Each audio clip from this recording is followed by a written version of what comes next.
Hey, everyone. Hello. Over. Sarah's walking through the window. Yeah, she does that. This is a Patreon requested episode, so special thanks to Jordan Shaw, who requested that both Dave and I watch Reefer Madness, the movie musical. Or at least, oh my god, I hope we watched the right one. Yeah, I did. I'll be honest, I kind of had preferred if they hadn't chosen the musical, but I just turns out this is a horrible mistake I made. It's actually the comedic dub Reefer Madness 2 from the 80s that they requested. Well, son of a bitch. I am actually, well, one, I'm exhausted. You think you mentioned afterwards you are too. Yeah, I don't know what it is. Just to get it out there, in general, I don't like musicals. It is not a form of storytelling that I enjoy. I like music that tells a story. I do not enjoy musicals. There are, of course, exceptions to the rule. Certainly. But it's not my bag. And I love musicals. I'm just kind of exhausted because I haven't been feeling well the last couple of days. I also find musicals fucking exhausting. I just find them mentally tiring. When it's a musical I don't like, definitely. Like this thing I watched for Monday's Snob, man. But along with that, it kind of works out that this was chosen for us to watch, considering September's always musical month. Yeah, exactly. So, alright, that really works out. And plus, this one gets requested a lot for a Snob episode, and it's one I would never do as a Snob episode. This wouldn't... I mean, you could do anything as a Snob episode. But, certainly. But why would you do this? Yeah, well, it's self-aware. It's not campy or dumb enough. It's campy, but it's purposefully campy. Yeah. It's completely self-aware in what it's doing, and it doesn't fail at that. It'd be one thing if it failed at it. Yeah, if it failed at its purpose, oh yeah, that's right for picking, but... Then certainly. I've done musicals that I've loved on musical months before, like Xanadu or Shock Treatment, but... But those are easy to make fun of. Well, in a case of Xanadu, like, as much as I love the movie, you can still kind of laugh along with the movie and whatnot, and plus, it's a movie that got some kind of love over time, and like with Shock Treatment, that got kind of a critical reevaluation over time, especially Shock Treatment. You can kind of go at it at that angle, and kind of poke some fun at maybe what a reaction of the time might have been. This isn't like that. This isn't even that. I think the reviews of this movie are perfectly fine. It certainly has an audience. It's very self-aware. I'd never have any interest in doing this as an episode on the Cinema Snob, so I'm actually glad it was chosen for this, because at least, well, I guess we're talking about it in some way. Yeah, I mean, you could maybe do the original Reefer Madness. I have. Yeah. There's no point in doing the musical as a Snob episode, I don't think, you know. This format, I think, is perfect for it. But at the same time, I honestly don't have much to fucking say. I really don't. This is actually one of Sarah's favorite movies. No, yeah. Which makes it kind of funny that it's us reviewing this. No, yesterday, when Brad asked if we could do this, I was like, yeah, that'd be fine. Sarah came home from work, and I was like, Brad's coming over tomorrow to do one of those request movies. And she's like, oh, fine. What are you guys watching? I was like, oh, you're going to love it. We're watching Reefer Madness. Yeah. She doing moves and singing along and shit while we're watching. She was having a great time. Yeah. Dave and I are sitting there just kind of watching. Yeah. All right, and this isn't even the next one that was, like, in line to do in the requested ones. I had to put in an order for another one, which is this Stephen Baldwin religious movie, and it actually came in the mail today, so I came over and was like, it came in the mail today. You still want to watch Reefer Madness, or you want to watch this other movie? And you were like, I don't know, what do you want? And I'm like, well, Sarah's the third person near. She's got to watch it too. What do you think? She's like, Reefer Madness, it's one of my favorite movies. I'm like, it really should be you in this video. Yeah. It'd be like, I don't know, if like you and if you and like Irving were reviewing Toxic Avenger or something. I don't know. One of my favorite movies. I have a feeling that the person who requested this had two motivations. one, I've stated before that I don't fucking like musicals. Uh-huh. And two, it's been stated plenty of times that I used to be quite the stoner. Sure. So I'm betting that's why I was chosen for Have you seen this movie sober before? Yeah. Uh-huh. Because you've seen this movie before. This was actually my first time seeing this all the way through, from beginning to end. Yeah, no, Sarah likes it, so yeah, I've seen it before. Uh-huh. It was a movie that I put off seeing for a while because I remember when I was with Jillian, there were a couple of different movies that Jillian just drove me fucking nuts on. Like for I don't know how long, for like 24 hours a day, 7 days a week. I'm not exaggerating on this. She would have on repeat a Dr. Horrible and the musical episode of Buffy on repeat over and over again in just one of the spare rooms. And so I remember being like, this seems like the kind of movie she'd do the same thing with. Yeah. I don't want to watch this right now. It's several years later and I'm perfectly fine watching this. Yeah. You know, this movie, it reminds me a lot of Little Shop of Horrors. Yeah, because it's kind of the same tone. And it's roughly that takes place during roughly the same time period. It's also a self-aware, purposefully campy, over-the-top musical remake and stage adaptation too of something much older. In this case, Reefer Madness. In Little Shop of Horrors' case, the '60s Roger Corman movie. And both movies, they don't simply just remake that movie. They do some social commentary and yeah, and it's all very tongue in cheek. And that, you know, both those musicals are fine. I love Little Shop of Horrors, and I don't. But it's one of the few musicals that if I'm home and Sarah wants to watch it, I don't feel the need to go mow the lawn. Well, you do right afterwards in case there's any Venus flytraps out in there. But in both cases, and this is perfectly passable. This is not a bad musical. This is one that's going to drive me nuts.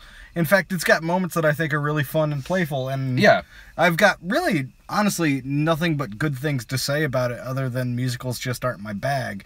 But in both cases, this and Little Shop of Horrors, I would rather watch the original.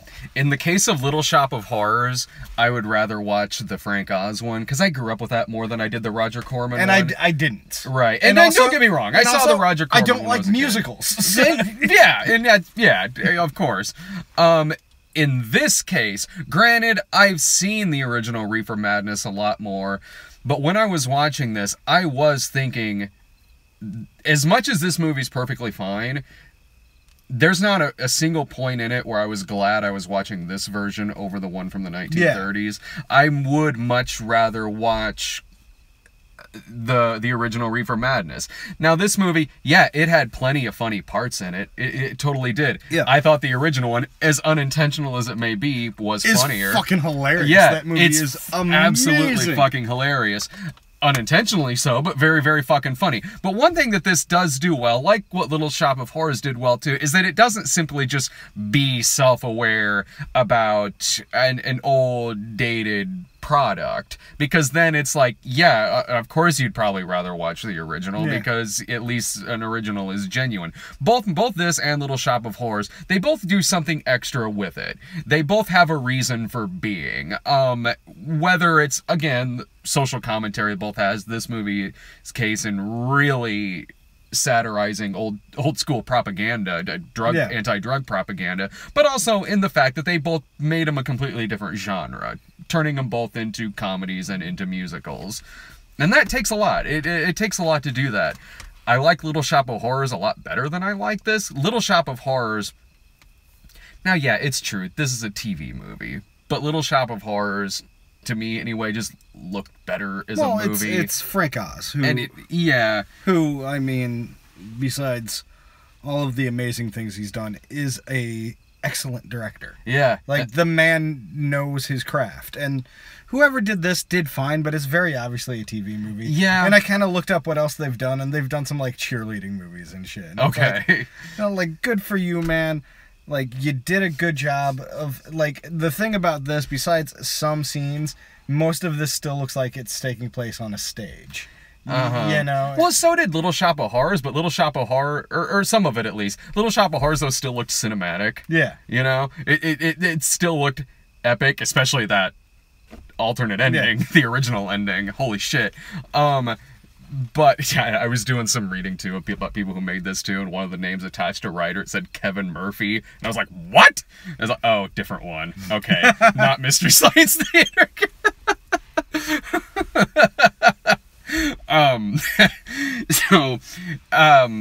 Little Shop of Horrors also, I thought, had more heart to it. This does it does feel like a TV movie. It feels sort of like, okay, if you had told me this was one of those live TV things that they did, I would probably believe you. And if this was one of those live TV things that they did, I would be flabbergasted at the quality of it.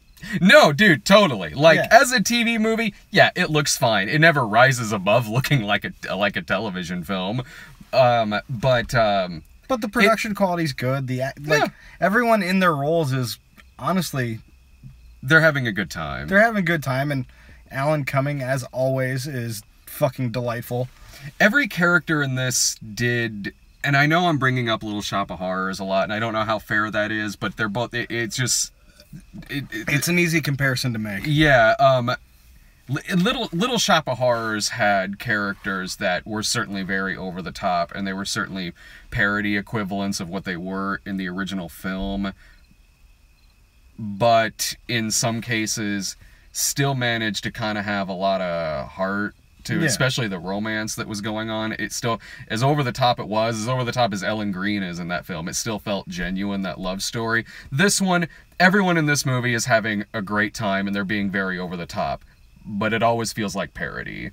It to me anyway, it always felt like these are spoof characters. They're very, Except nothing for really. At points, I feel like Alan Cumming, where at points where he's him more so than anyone else. Yeah, because everyone else is just having a blast, you know. Yeah, and so is he. But I think it's also just the way this is written too, where it's not. And that's true. You know, it's more in your face. It is. And one fun thing about this movie is that for a lot of it, it is following the plot points of the original Reefer Madness. It is. Until you get to the third act, and it just... one thing that surprised me is how graphic this movie is. It got real bloody in the end. Yeah. There's decapitations, there's cannibalism, there's impalements. I was having a really good time with the last act of this movie. Honestly, a much better time than I had with the first two acts of the film. Because the first two acts, I was kind of thinking, like, alright, I know where all this is going, because I've seen the original one a few times. I know what this person does, what that person does, what's going to happen here, this murder that's about to happen.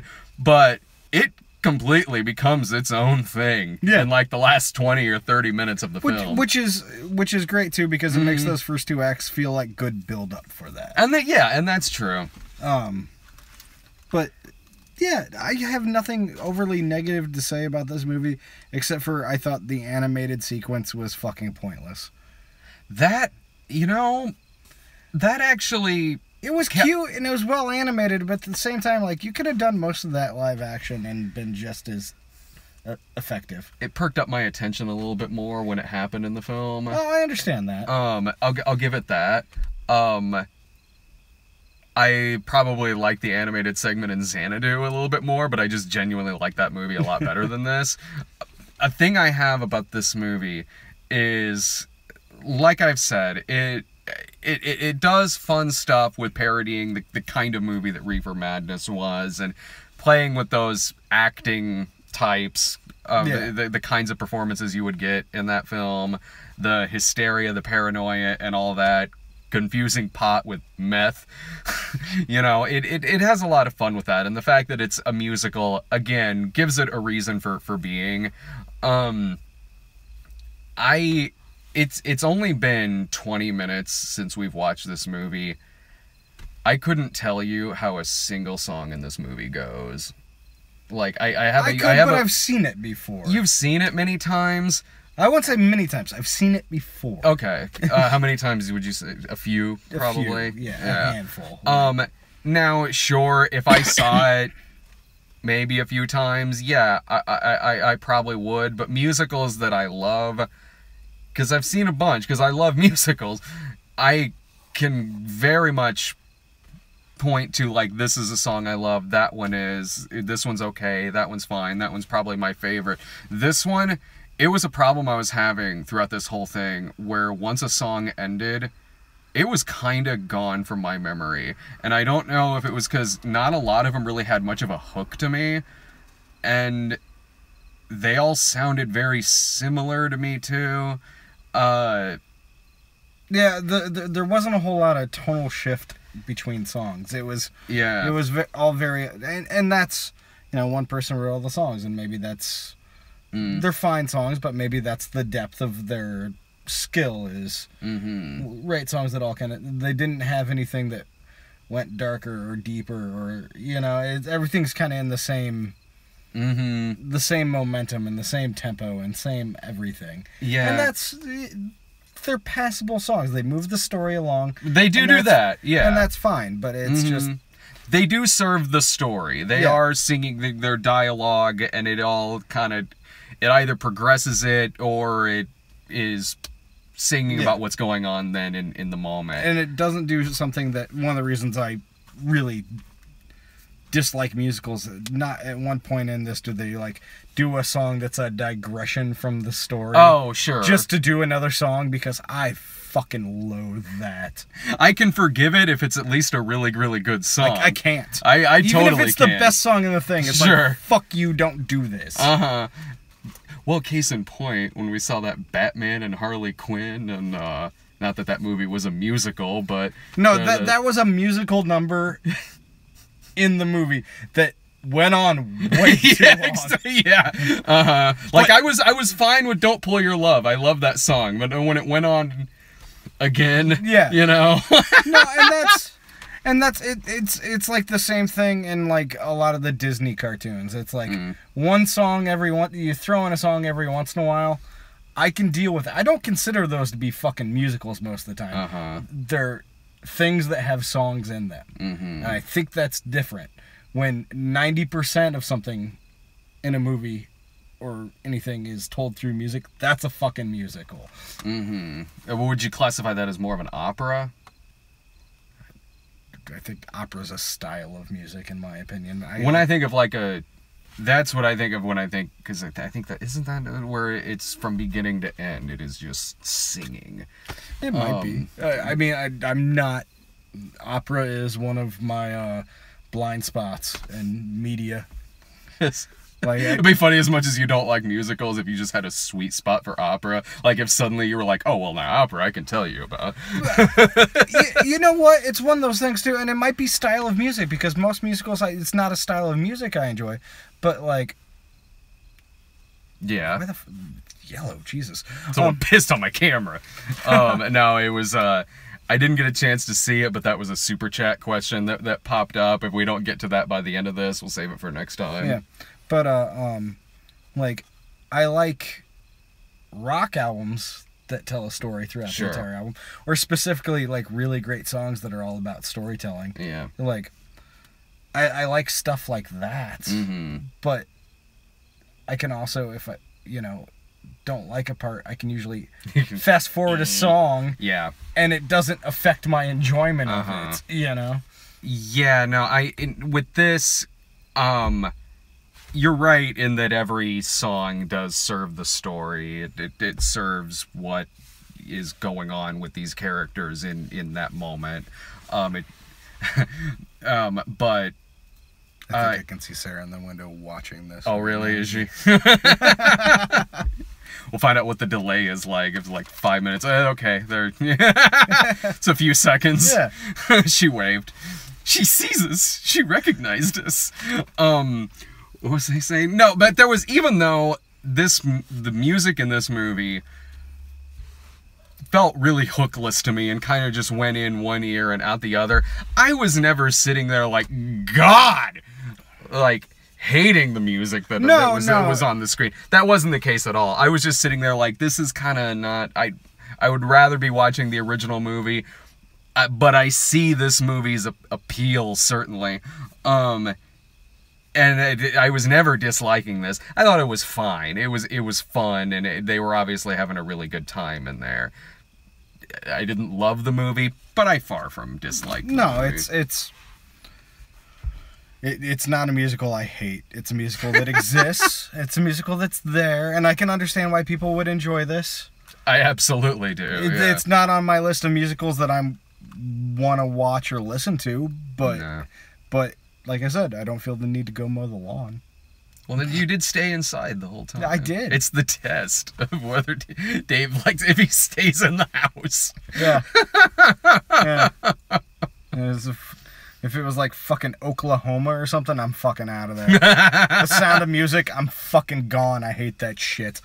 I love all kinds of musicals. Sound of Music, I'd never say is one of my favorites. I love a genuinely great musical, an old Hollywood musical, and I also love that coked out shit from the late 70s and early 80s they came up with. When you get into like the Apple and Sgt. Pepper, like that's my sweet spot of like just cocaine and fucking fueled these movies.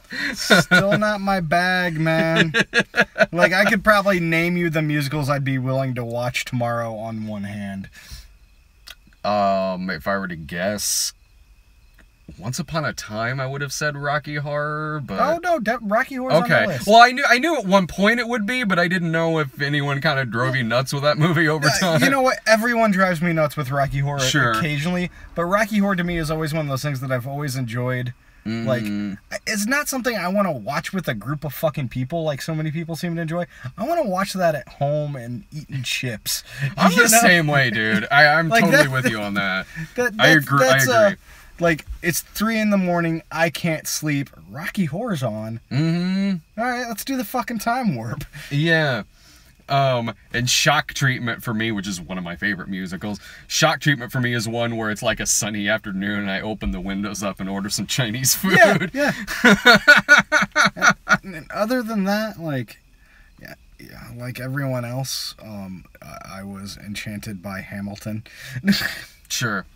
Because that's a style of music that I'd never really heard in a musical before, and I have to appreciate the craftsmanship. And also, you know, I'm a history nerd. I like shit like that. Right. You know? Like, you give me a Gettysburg the musical, I might fucking watch that shit. Did you ever sit through all of Paint Your Wagon? Fuck you. That movie had gold fever. If I'm not mistaken, in like 4th grade, I had to be in like a school musical of Paint Your Wagon. They did that shit in schools? That's funny. It was seriously like cut down. I'll bet. Damn. That's close to 3 hours, I think. Well, also, like, in 6th grade, we did Shakespeare's A Comedy of Errors. And it's like, 6th graders shouldn't be doing Shakespeare. It doesn't matter if it's one of the comedies. When I was in high school, I had to direct a stage adaptation of Snow White. I remember that. That was only in Spanish. I did not speak Spanish. I could only just hope it was going well. This is a terrible idea. Alright, so any final thoughts about this? I think everything I've said about it could be a final thought. Yeah, same here. Look, we watched it. It was on Amazon Prime, and we popped it up. Yeah, sure. It's worth putting on that if you're curious about it. If you've seen the original, I would recommend watching the original before this. But if you're into musicals and, like, Alan Cumming is charming. Yeah. Kristen Bell is good in it, and fucking Nev Campbell's in it for some reason. For a scene. Okay, super chat question for $5. Oh, if we've seen Repo, the Genetic Opera. Yeah, fuck that. That's garbage. That movie wasn't my bag. I love musicals. I do. I could not get into that one. Nah, that was... my roommate at one point brought that home to watch, and I, like, halfway through it, I was like, this is fucking intolerable. Like, and it was just like, everyone in it's awful, and then there's fucking the guy from Buffy the Vampire Slayer, the guy who was like he's three Rupert names. Rupert something Head. Anthony Stewart Head. Anthony Stewart Head, yeah. Yeah. And it's like, I always liked that guy as an actor, and it's like, this is disappointing. And also, it's just like, I don't want to see fucking Paris Hilton wearing fucking, like, black vinyl. Forgot like, she was in that. Yeah. I was, admittedly, I wasn't in the best of moods when I watched that, but sometimes when I'm not in the best of moods, something can still draw me in. That one never did. Ever. In fact, not that this was that good of a movie, but I enjoyed sitting through the Jude Law movie with the same plot more than I did Repo Men or whatever it was fucking called. Like, I honestly enjoyed that movie. I remember enjoying it a lot until the ending, but other than that, I was sitting there like, hey, this is fine. It was one of those things that it was like, that was a rental movie that... Oh, it was a solid rental. Yeah. Like, I rented that movie and sat down and watched it, and I was like, you know what? This isn't great cinema, but at the same time, I am very entertained for my $2. Yeah, yeah, it's a perfectly solid rental. Or if you want to watch something with Repo in it, watch Repo Man. Watch Repo Man. Yeah, honestly, yeah, there you go. But yeah, look, if you want to pop this up, watch it on Amazon, fine. Especially if it looks like your kind of thing. Other than that, I would have rather have sat through the original, but yeah. Okay. So thanks to everyone in the chat for coming out. Thanks again to Jordan Shaw for the contribution and for the recommendation as well. So thanks a million, everyone. It's about to go away, and it's a long one. All right. It's something about how they love us. People love us. We love you too. They love you too. There's like one guy. I do. And